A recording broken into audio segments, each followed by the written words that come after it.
I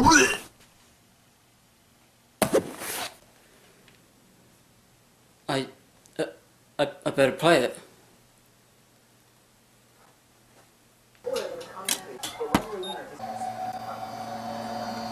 Beautiful. Dark Cloud on the PS2. If you watched my last video, you'd already know that I have rather fond memories of it.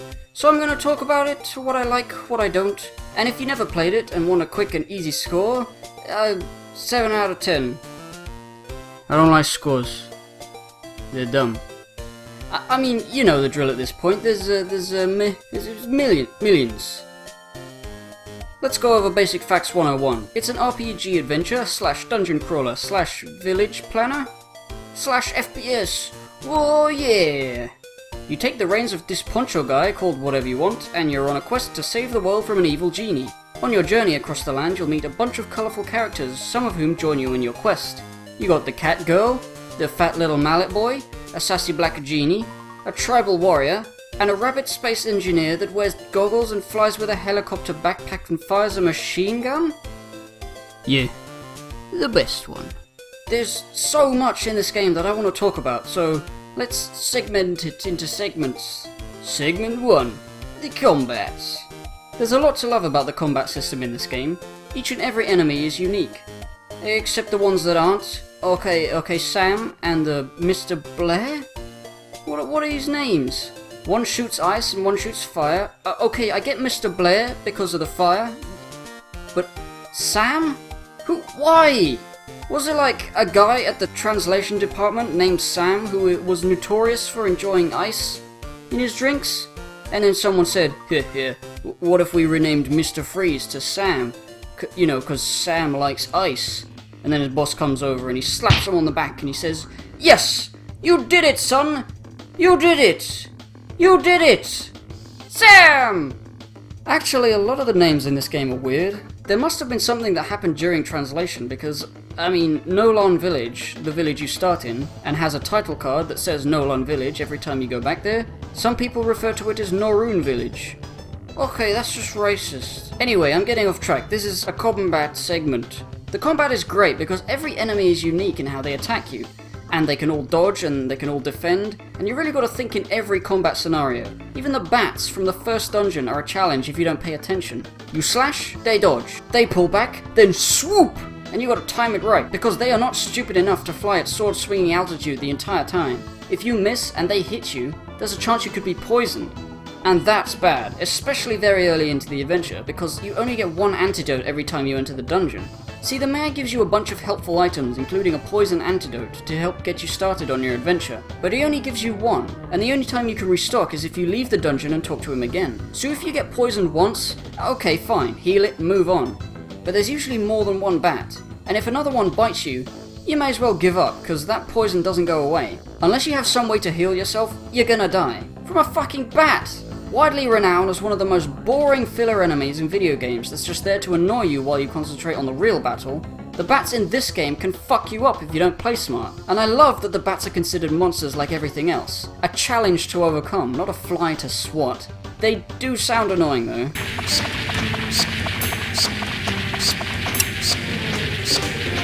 Ugh, fuck, I wanna get rid of it, shut up! Though really, this is just another conundrum that the bats pose. If they poison you, they can cripple your entire dungeon crawling session if you don't have any antidote. But they sound annoying, and since you're a person who likes not hearing annoying things, you feel inclined to deal with it.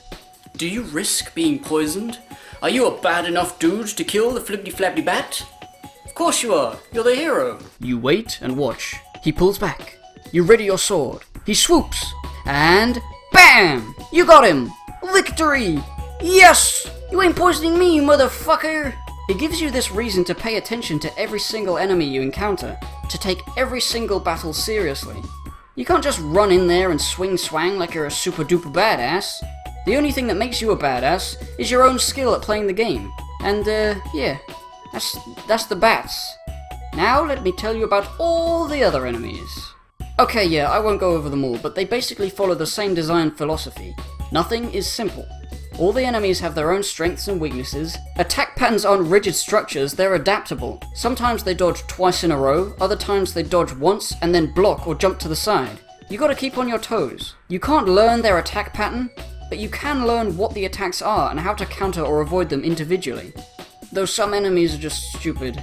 Oh no, stop it. And then everything gets a whole lot more interesting when you consider the other playable characters. Sometimes you'll find that certain enemies are just too hard to battle close up, but from a distance they're easier to deal with. The Catgirl character, who can also be named whatever you want, gets recruited quite early into the game and uses a slingshot, a ranged weapon. The way she fights enemies is entirely different. Those bats from earlier? She can take them out easily at no real risk of being poisoned, because the bat has to be within melee range. At first you might think this breaks the game, right? Why be the sword guy if you can stay safe as the Catgirl? Well, ranged attacks in this game are more powerful the closer you are to the target, which creates another choice for the player. You can get in close to do more powerful hits at the risk of being hit by the enemy, or you can stay back and whittle away at them. Though if you stand far back enough, it only does 1 damage. That's just pitiful. Also, you can't move around as the Catgirl while you're firing. When you hold down the attack button, she pulls back the elastic and you can't move. When you let go is when she fires. So every shot you take lets the enemy creep closer, and if they're a long way away, some enemies can see the projectile coming and easily block it. Nothing is simple. There are optimal strategies to use against specific enemies, but you gotta fight them first to figure them out. It's an engaging system, and I like it. Now to segmentally segue into the next segment. That way. Segment 2. The weapons. Like many other RPGs, this one has a leveling system. But instead of leveling up your character, you level up your weapons, and your weapons can break. And when they break, they gone. It's interesting because in systems where you level up the character, it's basically permanent. You get a plus strength. Cool, now you can hit things harder, that's always nice. With the weapon leveling, it's the same. You use your weapon enough, and if it levels up, yay, plus 1 attack, cool. Except the breaking of the weapon means that all the time you spend leveling it up is wasted. It gives you a reason to pay close attention to your weapon hit points, cleverly abbreviated to whoop, and therefore another reason to pay attention when fighting, because whenever you hit an enemy, the whoop of the weapon goes down, and some enemies take off more whoop than others. Enemies made of stone and metal take off more whoop, and if you're not careful, you could chain combo and on the last hit, crack! No! No! No! I thought it would be okay! I thought I could take it, man, I really did! Before I move on, I just want you to know that it was painful to film that shit. But I did it anyway, because I am just that dedicated to the cause of video game reviewers. If not for us video game reviewers, video games would not be talked about on the internet as much.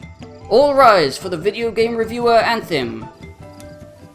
We're gonna take you back to the past, to play the shit. Wait, this game's good! To prevent your weapons from breaking, you use an item called Repair Powder. I don't know how it works. I guess iron filings and glue? Yeah. Like the antidote, Repair Powder is one of the items the mayor gives you at the start of the game, and you only get 1, so naturally you want your whoop to get as low as possible before using it to maximize its effectiveness. You get a low amount of whoop, and then you hit the enemy to test how many whoops it takes off the weapon when you hit it. If it looks like too much, then you repair. If you can't repair, then you run, because losing a weapon, especially one that you've been building up the entire game, is one of the worst things that can happen. And it has happened. Oh god, did it happen. It made me appreciate the value of leveling up to begin with. Everything seems fine until you break your best sword halfway through the game and have to resort to using your dagger.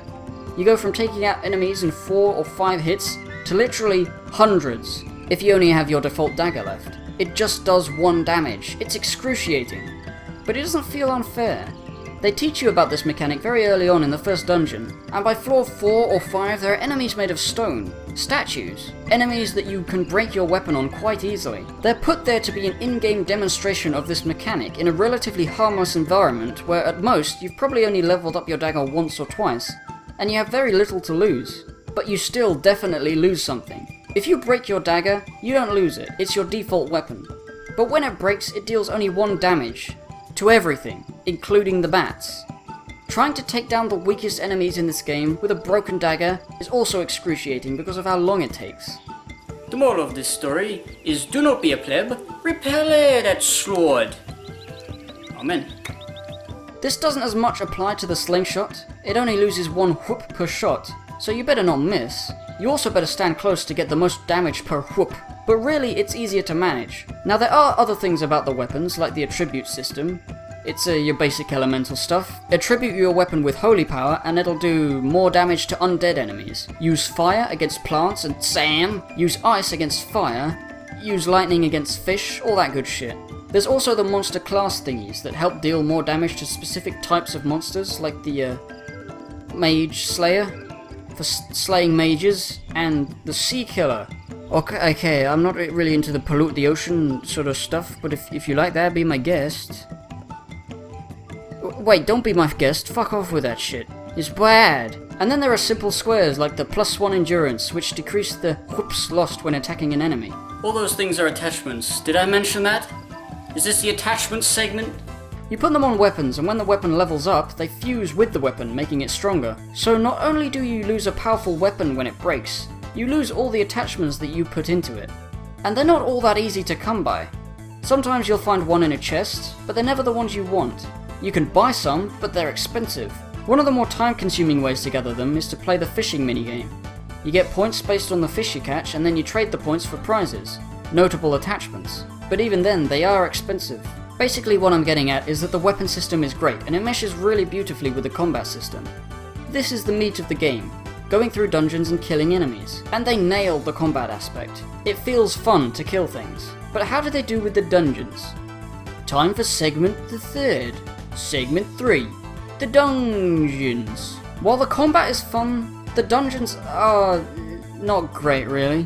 First off, they're randomly generated and have multiple floors, so there's no real design here, no puzzles, no special architecture, just corridors and rooms. It's got an entrance and an exit and a bunch of monsters and chests. In order to get from the floor you're on to the floor below, you need to open the exit.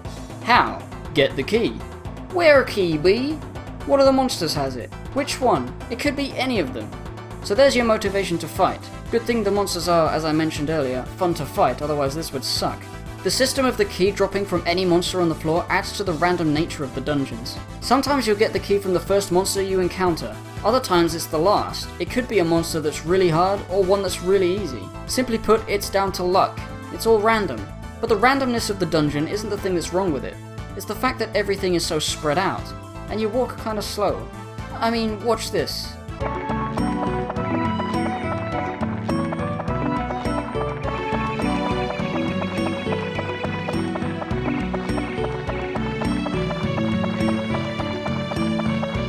There's only so many monsters in a dungeon, and the dungeon floors seem just a bit too big for them. Some rooms just don't have any monsters in them. Usually you'll find a chest with an item, but even then, there are only so many chests. Some rooms are literally empty. What the hell? What happens sometimes is that you're confronted with a junction, and you take one path. You do everything in that direction, and you find the exit, but none of the monsters drop the key. So you gotta go all the way back, choose the other path, kill the monsters on that side, get the key, and then walk the long and winding road back through the completely empty dungeon to get to the next level.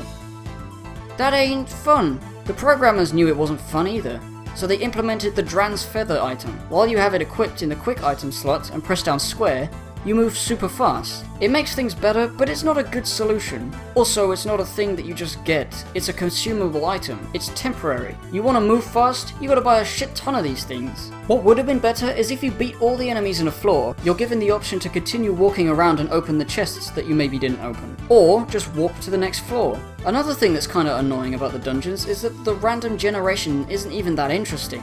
It's just a simple construct of lines and rectangles. I know that's basically what random generation means, but they could have had something a bit more substantial than this. They do have the occasional obstacle, like sometimes there's a door blocking you off from one of the rooms and you gotta find the key. But that just means you gotta walk around and find the chest that has the key in it and then walk all the way back. And if the key to the end of the dungeon is carried by a monster in the room that's blocked off from the other door, you gotta take that key and do more walking to get to the next floor. It's busy work. I'm no fan of it. They do try to spice it up with some special obstacles, but that also fails. Each character that joins your party has a unique ability. These abilities are sometimes helpful in combat, but most of the time they only exist to get you through these specific obstacles. The thing that sucks about them is that they're introduced before you recruit the character that can deal with it into your party. So what you do is you leave the dungeon, recruit them, come back, and bingo, you can progress. That would be fine if it was just the one time, but now in every floor to come and in every dungeon, that obstacle has a chance of turning up again.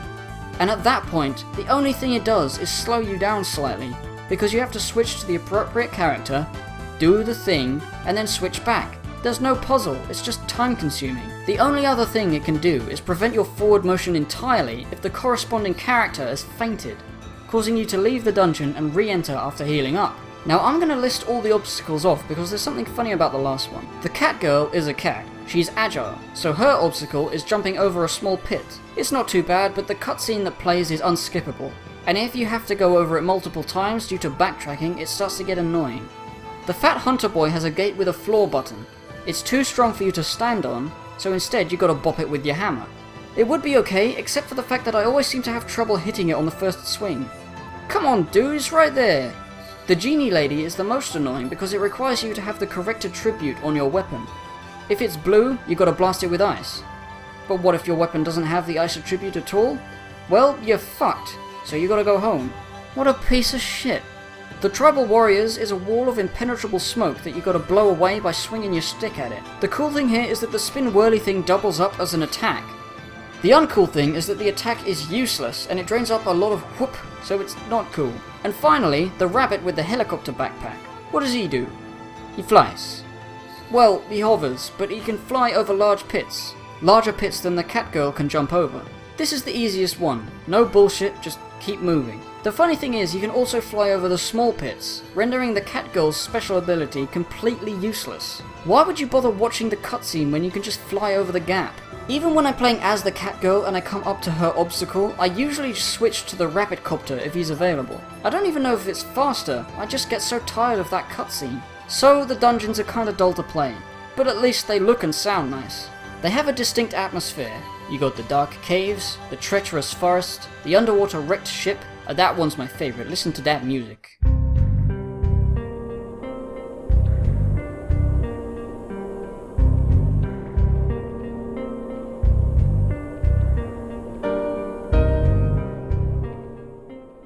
It really captures the feeling of being in a dark, spooky shipwreck at the bottom of the ocean. Not that I would know what that feels like, in fact, I may be talking out of my arse. Then you got the desert pyramid and the moon? Yeah, the moon. You go to the moon in this game. You ride a giant magical galleon to the moon, it's the fucking best. So I've talked for a while about the combat and the dungeons. Now to talk about the more peaceful side of the game. The bit that ties everything together. The towns and such. Segment 4. The towns and such. Many RPGs have towns and a dungeon corresponding to that town. Here it's the same deal, except in this game you build the town yourself from pieces you find in the dungeon. See, the deal is the Dark Genie, the villain, blew up all these towns, but the Fairy King, one of the forces of good, cast a spell that protected everyone and everything by putting them in balls. The balls were then scattered throughout the nearby dungeon, and it's up to you to find the pieces and put the town back together, in whatever way you like. It's totally possible for you to make the town a mess, though you wouldn't want to, because if you satisfy everyone's needs, you get rare items and shit. But after you get the items, there's nothing stopping you from making this. Haha, fuck 'em, little ants. I control your entire world. I can twist your house whenever I want. Live in fear of me, please. Honestly though, this part of the game is the most relaxing. You just put down the pieces you've collected, people, fences, buildings, and alarm, and then you shoo down and have a nice walk around. It's like you're displaying a trophy cabinet of all the medals you've collected during your epic and deadly quest in the dungeons, your spoils of war, and then you go small in amongst them and talk to the little people. The people themselves are nicely fleshed out too. There's no random miscellaneous civilians. Here, every single person in this game has a unique personality, style, and bunch of things to say. No one feels like they were half-assed. They all fit into the town they live in, and they add to the overall feel of the town itself. You feel like you want to talk to them. You want to know what they want. Not just because they might give you a present for helping them, because, you know, sometimes the presents suck. Soap? Fucking soap?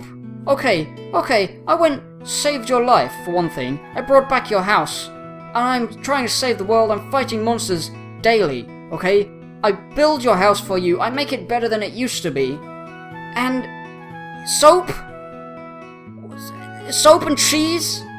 And it's not even new soap, it's the soap you've been scrubbing your balls on. Fuck, I don't want that. I will not, no! I will not stand for this! I am the hero! I don't need soap! What are you saying, I stink? Well, fuck you, I don't.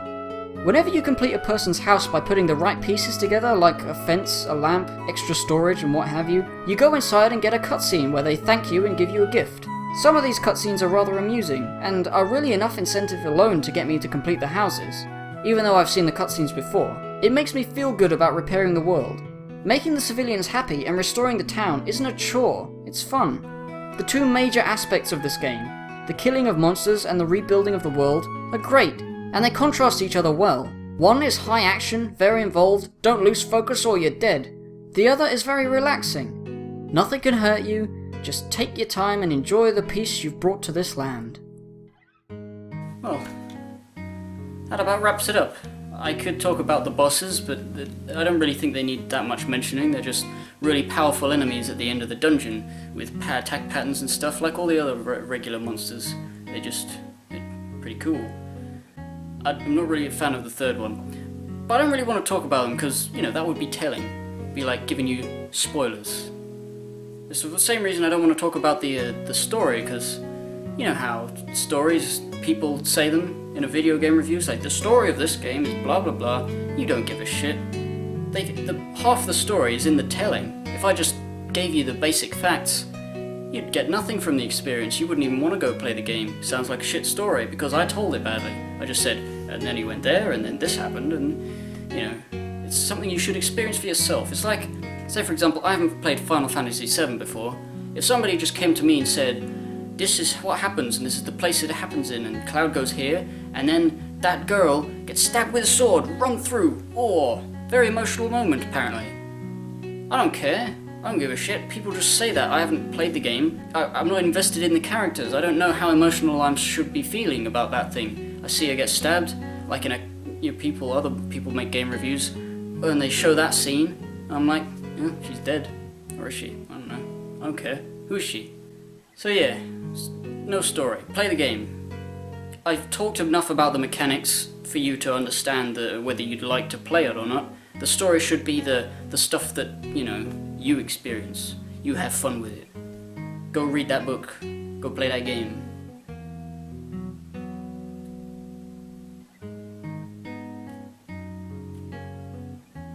Fuck you.